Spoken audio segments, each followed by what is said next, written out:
അപ്പോൾ ഇന്നത്തെ നമ്മുടെ ഒരു വീഡിയോ എന്ന് പറയുന്നത് നമ്മുടെ മാരുതി 800ന്റെ സ്റ്റാർട്ടിങ്ങിൽ കിടക്കുന്ന സമയത്ത് നമ്മുടെ ഐഡിയൽ സ്പീഡിൽ കിടക്കുന്ന സമയത്തും ആക്സിലേറ്റർ കൊടുക്കുന്ന സമയത്തുമൊക്കെ ഒരു ഗ്രൗളിംഗ് സൗണ്ട് നമുക്ക് അനുഭവപ്പെടുന്നുണ്ട്. അപ്പോൾ അതെന്താണ് എന്നുള്ളതാണ് നമ്മൾ ഇന്നത്തെ വീഡിയോയിൽ കാണിക്കാൻ പോകുന്നത്. എങ്ങനെ റെക്ടിഫൈ ചെയ്യാം എന്നുള്ളതാണ് കാണിക്കാൻ പോകുന്നത്. അപ്പോൾ നമുക്ക് നമ്മുടെ വീഡിയോയിലോട്ട് പോകാം. അപ്പോൾ ഇതാണ് നമ്മുടെ വണ്ടി എന്ന് പറയുന്നത്. അപ്പോൾ നമുക്ക് ഇതിനെ ഒന്ന് സ്റ്റാർട്ട് ചെയ്യാം. സ്റ്റാർട്ട് ചെയ്തതിന് ശേഷം ഞാൻ നിങ്ങളെ കാണിച്ചു തരാം എന്താണ് ഇതിന് ഒച്ച എന്നുള്ളത്.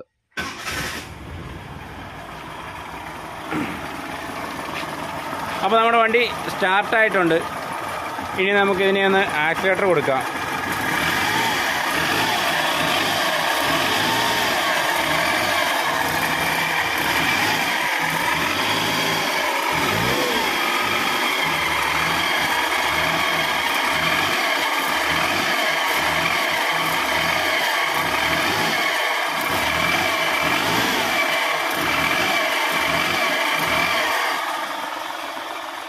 അപ്പോൾ നമുക്ക് ഇതിൻ്റെ എൻജിൻ്റെ ശബ്ദം കേട്ട് കഴിയുമ്പോൾ തന്നെ നമുക്ക് മനസ്സിലാക്കാൻ സാധിക്കും ഇതിൻ്റെ ഒരു നോർമൽ സൗണ്ട് അല്ല നമ്മുടെ വണ്ടിയിൽ നിന്നും വരുന്നത് എന്നുള്ളത്.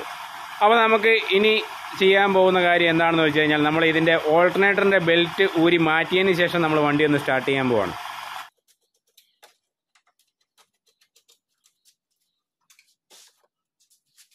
അപ്പം ഈ കാണുന്നതാണ് നമ്മുടെ ഓൾട്ടർനേറ്റർ എന്ന് പറയുന്നത്. അപ്പോൾ ഇതിൻ്റെ അഡ്ജസ്റ്റിംഗ് ബോൾട്ടാണ്, 12ന്റെ ഒരു ബോൾട്ടാണ് നമ്മൾ ഈ കോമ്പിനേഷൻ വെച്ച് അഴിക്കാൻ പോകുന്നത്.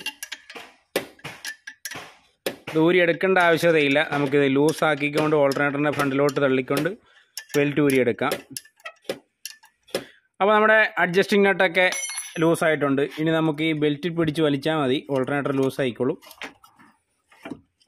അപ്പോൾ ഓൾട്ടർനേറ്റർ ലൂസായിട്ടുണ്ട്. അങ്ങനെ നമ്മൾ ഓൾട്ടർനേറ്ററിൻ്റെ ബെൽറ്റ് ഊരിയെടുക്കാൻ പോവാണ്.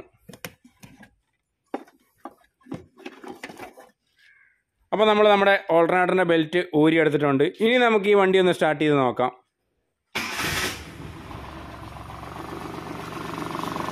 അപ്പോൾ നമ്മുടെ വണ്ടി സ്റ്റാർട്ടായിട്ടുണ്ട്. ഇപ്പോൾ നമുക്ക് വേറെ നോയ്സുകളൊന്നും കേൾക്കുന്നില്ല. നമുക്ക് ഒന്ന് റേസ് ചെയ്ത് നോക്കാം.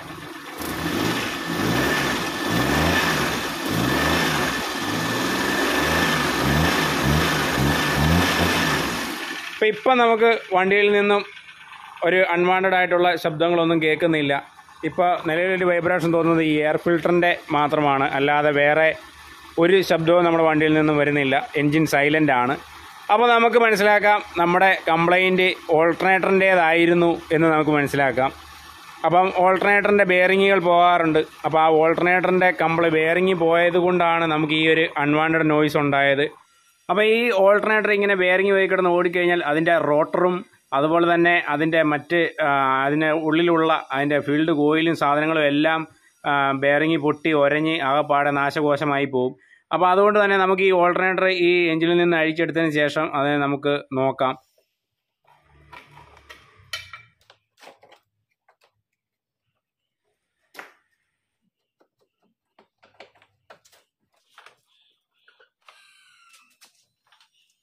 അപ്പോൾ നമ്മൾ ബാറ്ററിയുടെ ലീഡ് അങ്ങ് ഊരി വിടാൻ പോവാണ്.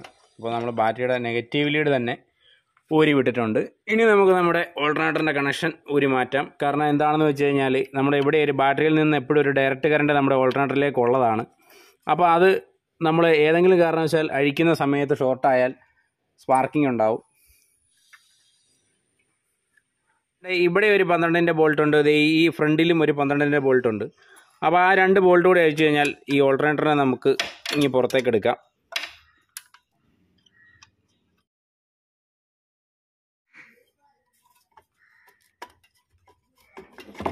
ഞാനിത് നിങ്ങളെ കറക്കി കാണിക്കാം. അപ്പോൾ ഇതാണ് നമ്മുടെ ഓൾട്ടർനേറ്ററിൻ്റെ ബെയറിങ് പോയ സമയത്ത് ഈ ഒരു അവസ്ഥയിലുള്ള ഓൾട്ടർനേറ്ററിൻ്റെ ശബ്ദം. ഈ ഒരു ഒച്ചയാണ് നമുക്ക് വണ്ടി ഐഡിയൽ സ്പീഡിലും നമ്മൾ ആക്സിലേറ്റർ കൊടുക്കുന്ന സമയത്ത് നമുക്ക് വണ്ടിയുടെ എൻജിൻ ഹുഡിൽ നിന്ന് കേൾക്കുന്നത്.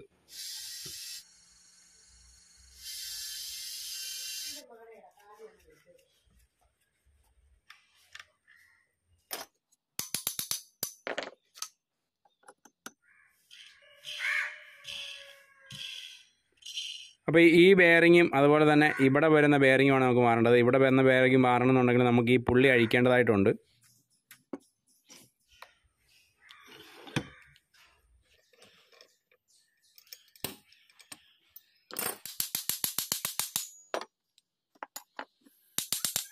അപ്പോൾ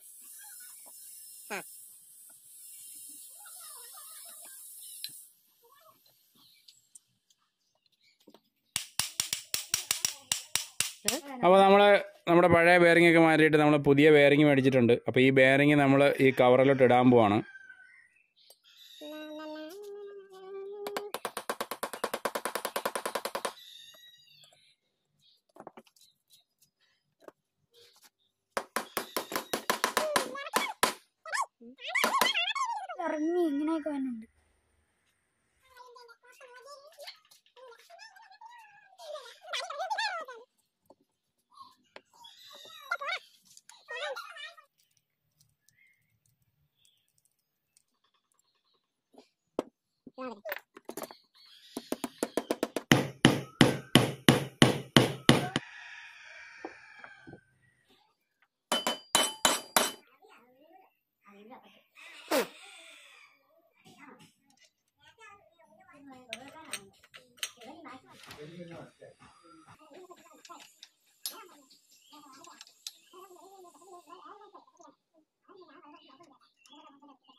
നമ്മുടെ ബെയറിങ് ഒക്കെ മാറി നമ്മുടെ റോട്ടർ കവറിനകത്ത് ഫിക്സ് ആക്കിയിട്ടുണ്ട്.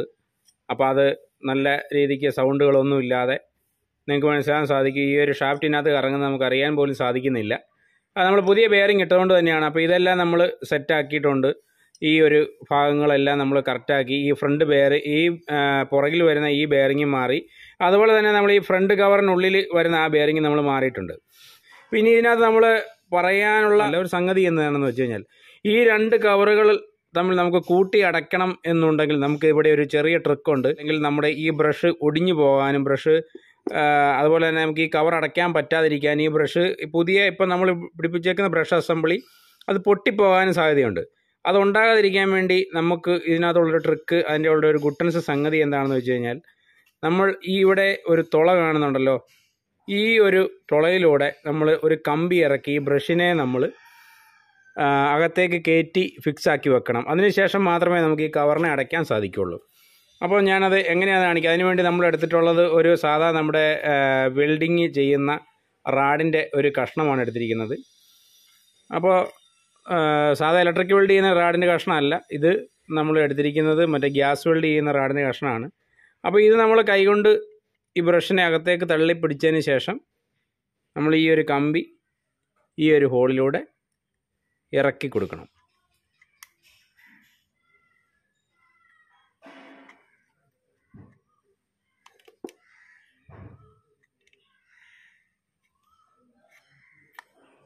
അപ്പോൾ നമുക്ക് ഈ ഒരു രീതിയിൽ അതിനെ ബ്ലോക്ക് ചെയ്ത് വെക്കാൻ സാധിക്കും. ഇപ്പോൾ ഈ രണ്ട് കവറുകൾ തമ്മിൽ നമ്മൾ കൂട്ടി അടച്ച് ഫിക്സാക്കി ടൈറ്റ് ചെയ്തതിന് ശേഷം മാത്രം നമ്മൾ ഈ കമ്പി ഊരിയെടുത്താൽ മതി. അല്ലാത്ത പക്ഷം നമുക്കിത് ഫിക്സാക്കാൻ ഇതും കൂടി ഈ റോട്ടറും ഈ ഒരു സ്റ്റേറ്ററും തമ്മിൽ നമുക്ക് കൂട്ടി അടയ്ക്കാൻ സാധിക്കില്ല. അങ്ങനെ കൂട്ടി അടയ്ക്കാൻ നമ്മൾ ശ്രമിക്കുകയാണെങ്കിൽ അതിൻ്റെ ബ്രഷ് പൊട്ടിപ്പോകും. ഇത് അടയാതെ വരികയും ചെയ്യും. അതോടൊപ്പം തന്നെ അതിൻ്റെ ബ്രഷ് പൊട്ടിപ്പോകാനും സാധ്യതയുണ്ട്. അപ്പോൾ നമുക്ക് ഇനി ഇത് സുഖമായിട്ടും കൂട്ടി അടയ്ക്കാം. അപ്പോൾ കൂട്ടി അടയ്ക്കാൻ നമ്മൾ ശ്രദ്ധിക്കേണ്ട കാര്യം, ഇത് അഴിച്ച സമയത്ത് നമ്മളിതിനൊരു ചെറിയ മാർക്ക് കൊടുത്തിട്ടുണ്ടായിരുന്നു. ഈ ബാക്കിലെ കവറും അതുപോലെ തന്നെ ഈ ഫ്രണ്ടിലെ കവറും തമ്മിലൊരു മാർക്കിങ് കൊടുത്തിട്ടുണ്ടായിരുന്നു. അത് നമ്മൾ ഈ അഡ്ജസ്റ്റ്മെൻറ്റും അതുപോലെ ഇങ്ങനത്തെ ഈ നമ്മൾ പിടിപ്പിക്കുന്ന ഈ ഫൗണ്ടേഷനും ഒന്നും തിരിഞ്ഞു പോകാതിരിക്കാൻ വേണ്ടിയുള്ളൊരു മാർക്കിംഗ് ആയിരുന്നത്.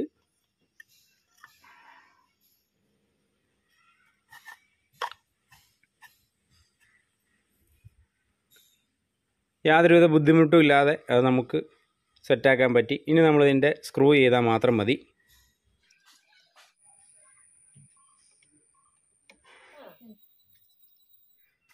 ആ തിരിച്ച് ഫിറ്റ് ചെയ്തതിന് ശേഷം നമുക്ക് ഇതിൻ്റെ കണക്ഷൻസ് എല്ലാം കൊടുത്ത് ഓണാക്കി എൻജിൻ ഓണാക്കി നോക്കിയിട്ട് നമുക്ക് ഇതിൻ്റെ മറ്റേ ബമ്പറും സാധനങ്ങളൊക്കെ പിടിപ്പിക്കാം.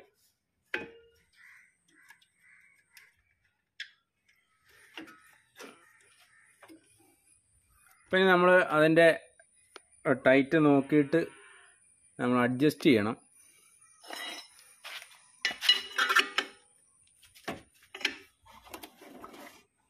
ഒരുപാട് ഓവർ ടൈറ്റ് ആകരുത്. ഓവർ ടൈറ്റ് ആയി കഴിഞ്ഞ് കഴിഞ്ഞാൽ വീണ്ടും നമ്മുടെ വാട്ടർ പമ്പ് പോകാനും അതുപോലെ തന്നെ വീണ്ടും നമ്മുടെ ഓൾട്ടർനേറ്ററിൻ്റെ ബെയറിങ്ങുകൾ കംപ്ലൈൻ്റ് ആവാനും ഒക്കെയുള്ള സാധ്യതയുണ്ട്. അപ്പോൾ അതിൻ്റെ ആ റെക്കമെൻഡഡ് ടൈറ്റിൽ തന്നെ ചെയ്യുക. പിന്നെ നമുക്ക് നമ്മൾ മുമ്പേ അഴിച്ചു പിടിച്ചതുപോലെ തന്നെ നമ്മുടെ വയർ കണക്ഷൻസൊക്കെ കണക്ട് ചെയ്യാം. അതുപോലെ തന്നെ നമ്മുടെ ആ കപ്ലർ കുത്താം. അപ്പോൾ ഇപ്പോൾ നമ്മുടെ ഓൾട്ടർനേറ്റർ ഫിറ്റിങ്ങും കാര്യങ്ങളും എല്ലാം കഴിഞ്ഞിട്ടുണ്ട്. ഇനി നമ്മൾ രാവിലെ നമ്മൾ അഴിച്ച സമയത്ത് നമ്മളിതിൻ്റെ ബാറ്ററി ലീഡ് ഊരി വിട്ടിട്ടുണ്ടായിരുന്നു. അപ്പോൾ നമുക്ക് നമ്മുടെ ബാറ്ററി ലീഡ് കണക്ട് ചെയ്യാം. അപ്പോൾ വേണ്ട നമ്മൾ നമ്മുടെ കീ ഓണാക്കാൻ പോവാണ്. ഇത് കീ ഓണാക്കി നമ്മുടെ ബാറ്ററി സിമ്പിൾ തെളിഞ്ഞിട്ടുണ്ട്. ഇനി നമുക്ക് വണ്ടി ഒന്ന് സ്റ്റാർട്ട് ചെയ്യാം. സ്റ്റാർട്ട് ചെയ്യപ്പോൾ അത് നമുക്ക് കെട്ടുപോയിട്ടുണ്ട്. അപ്പോൾ അതിനർത്ഥം നമ്മുടെ ഓൾട്ടർനേറ്ററിൻ്റെ വർക്കിങ്ങും കാര്യങ്ങളും എല്ലാം വളരെ കറക്റ്റാണ് എന്നുള്ളതാണ്. ഇനി മറ്റൊരു രീതിയിലും കൂടെ നമ്മുടെ ഓൾട്ടർനേറ്ററിൻ്റെ വർക്കിംഗ് കറക്റ്റാണോ ഇല്ലയോ എന്ന് നമുക്കറിയാം. ഇത് നമ്മൾ ദോസ്തിൻ്റെ വീഡിയോ ചെയ്തപ്പോൾ നമ്മൾ കാണിച്ചു തന്നതാണ്. അതായത് നമ്മൾ വണ്ടി ഇപ്പോൾ സ്റ്റാർട്ടിങ്ങിലാണോ ഉള്ളത്. അപ്പോൾ നമ്മുടെ ബാറ്ററി ലീഡ് നമ്മളങ്ങോട്ട് ഊരി മാറ്റുവാണ്. ബാറ്ററി ലീഡ് ഊരി മാറ്റിയപ്പോഴും നമ്മുടെ വണ്ടി സ്റ്റാർട്ടിങ്ങിൽ തന്നെ നിൽക്കുന്നുണ്ട്. അതിനർത്ഥം നമ്മുടെ ഓൾട്ടർനേറ്റർ പ്രോപ്പർ വർക്കിംഗ് ആണ് എന്നുള്ളതാണ്. അപ്പോൾ നമ്മുടെ വണ്ടിയുടെ പരിപാടികളെല്ലാം കഴിഞ്ഞിട്ടുണ്ട്. അപ്പോൾ നമ്മുടെ വീഡിയോ ഇഷ്ടമായെങ്കിൽ ലൈക്ക് ചെയ്യുക, ഷെയർ ചെയ്യുക, അതുപോലെ തന്നെ നമ്മുടെ ചാനൽ സബ്സ്ക്രൈബ് ചെയ്യുക. അപ്പോൾ പുതിയൊരു വീഡിയോയുമായി കാണുമ്പോഴേക്കും എല്ലാവർക്കും ബൈ ബൈ.